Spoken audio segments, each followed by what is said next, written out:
Hey everybody, and welcome to Q&A Wednesday, where I answer the questions that you have about your health and fitness goals. So today we're going to talk about the optimal times for working out. Now, of course, you're going to know me. I'm going to stick it to you straight. It really comes down to a couple of things. First of all, I'm going to tell you, it really makes a difference between if you're a beginner versus somebody who's been working out for a long time, and we're going to talk about why that is. If you've been working out for a long time, you probably already know what the optimal time is for you, but for a beginner, I think sometimes we overthink things, and we plan to get ready, to get going, and it never really happens. So what I'm going to tell you about that is a couple of things, and we're going to talk about that in just a second.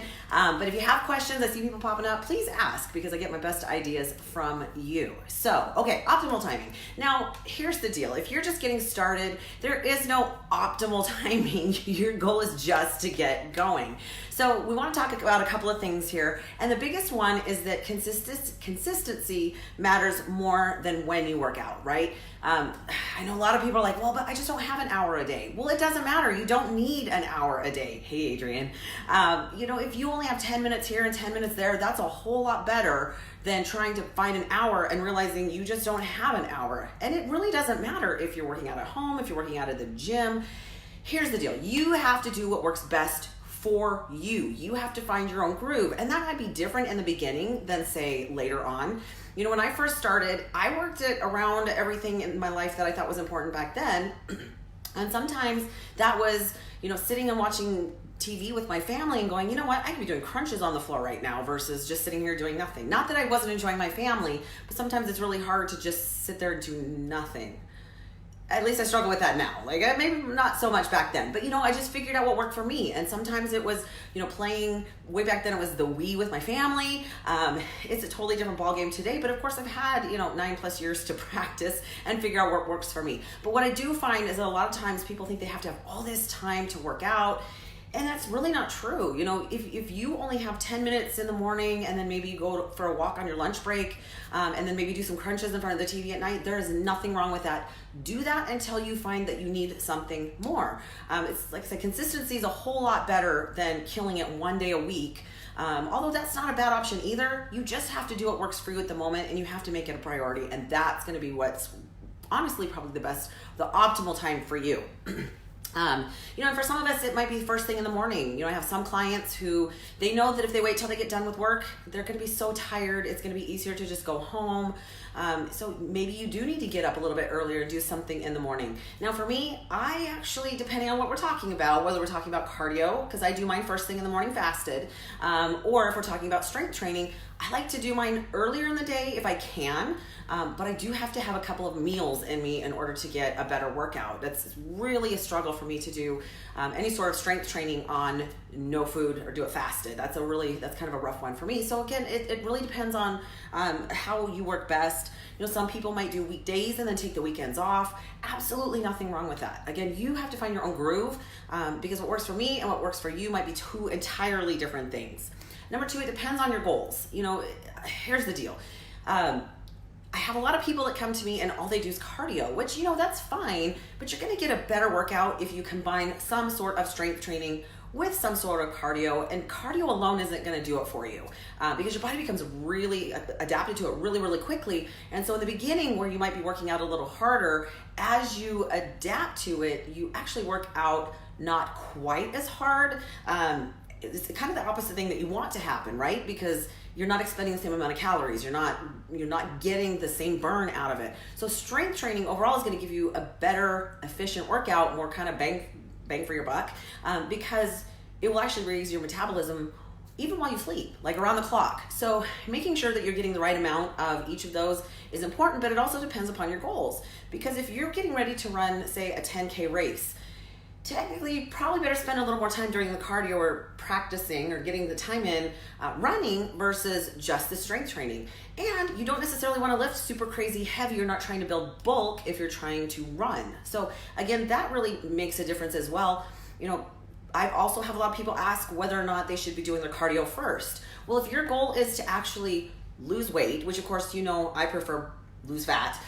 No, technically, if you're going to do it in the same session as your strength training, you need to be doing it post strength training, because otherwise you're utilizing all of the reserves in your muscle instead of for lifting, you're using it for your cardio, and then you don't have any energy. You're not getting as good of a workout when you strength train.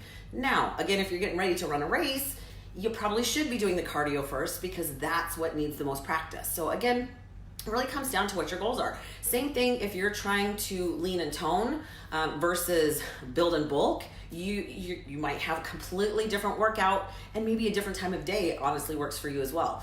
Again, for me, I do my cardio in the morning fasted. I don't do it in the same session as my strength training, partially because I don't want to take the time that time of day, and because I also have my own cardio equipment, so that works out really well for me. I just do it first thing in the morning, and that way it is done for the day.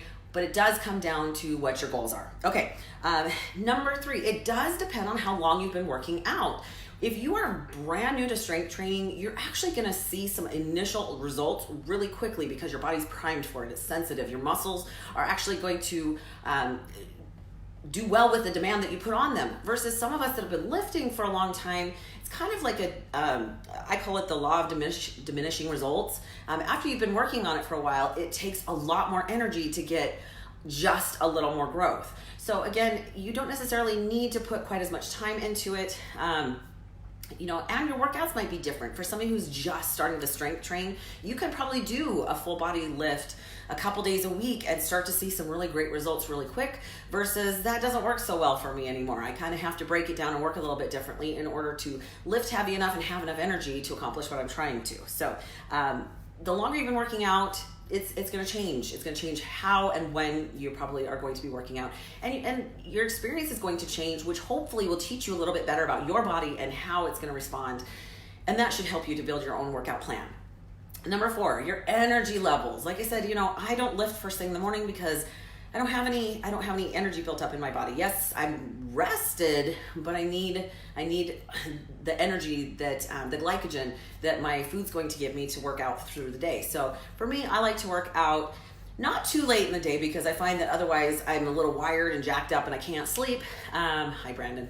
And yeah, I prefer to do it a little bit earlier in the day so I still have some energy, but after I've got a couple meals in me. So that works out well for me. And again, it might not work for you, but you're going to have to kind of play with it a little bit to see. I'm going to say, honestly, like I said at the beginning, what's best for you is whatever works for you.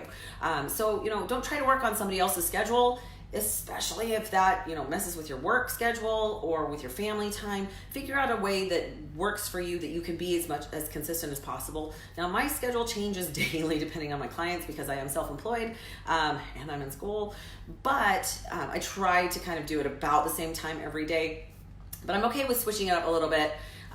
Okay, so Marquette is asking, when is the best time to work out? You'll have to go back through and listen to everything. By the way, you guys, I do post these when I'm done, so if you are not here right when I start, you can always go back through my Facebook feed and you can go back through all the Facebook Lives I've done. I also have a YouTube channel. You can get in there and you can search it. Just check out Melissa Fillmore Q&A Wednesday, or if you're more interested in the recipes that I do on Sunday mornings, you can type in Meals with Melissa and see what pops up, because everything I've ever done has been uploaded by my website guy, and he puts it out there so that you can go back and see it all. So it is there.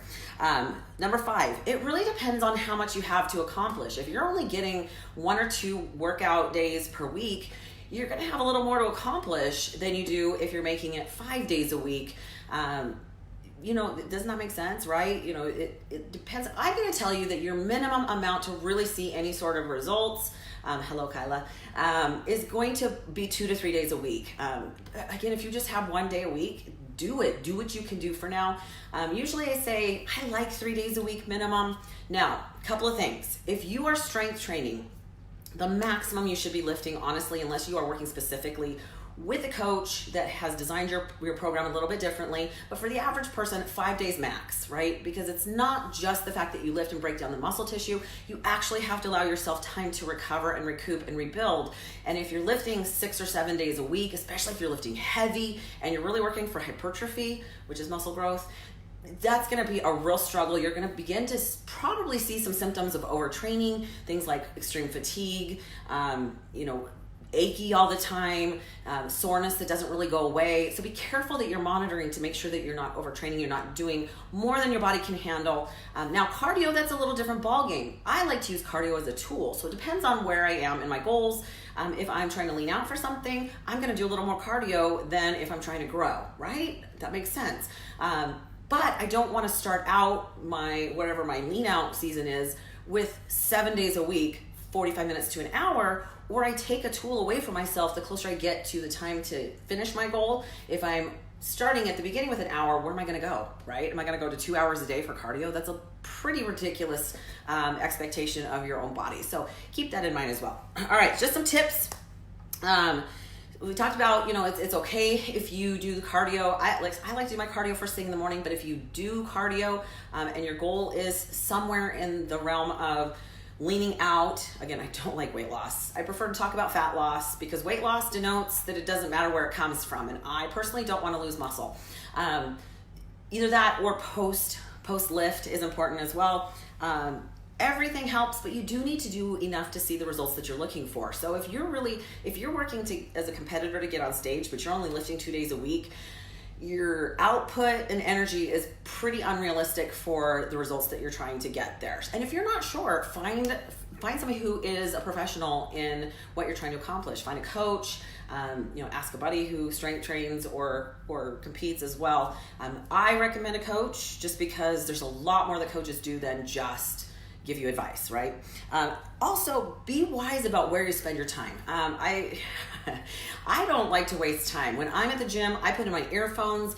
No offense, I don't want to have a conversation when I'm working out because I want to be in and out and done. I spend most of my day in a gym and I don't want to be there any longer than I have to. So be careful how much time you spend doing cardio versus strength training versus socializing. Now, if that's your only outlet and you go with the expectation that you're going to have a lot of conversations while you're there, that's fine. That's usually not my goal. So like I said, I don't mind chatting really quick, especially with somebody I know and I'm excited to see them. But normally when I'm at the gym, I have the resting gym face, like don't talk to me. I just want to get done and get out. A little different ball game than when I'm training there. So make sure that you're spending, I don't want to hear that people don't have time and then I see them at the gym and all they're doing is taking selfies and talking. So no offense, I just don't want to hear it. So hopefully that helps. I'm really trying to help you to find out what works for you because I really want you to be happy and healthy and I want you to reach your goals. I am your biggest fan. I want you to do it the right way, not something crazy. I don't want you to get injured or hurt yourself. So if you have any questions, please feel free to leave a comment below. You may also message me directly at Facebook Messenger. I do respond. And even though it is a holiday this weekend, I'm still planning on doing Meals with Melissa because I've come up with some really great options. You guys, the cauliflower tortillas last weekend, they actually turned out really good. Sometimes I'm surprised as to how good healthier versions of things turned out. So have an incredible week, you guys. I will be on here Sunday for Meals with Melissa at 10 a.m. Pacific Standard Time. Otherwise, I get my best ideas from you guys. So if you have a question or something, an experience that you want to talk about, please let me know because I'd love to hear it. Have an incredible day, you guys. And that is Q&A Wednesday. Bye-bye now.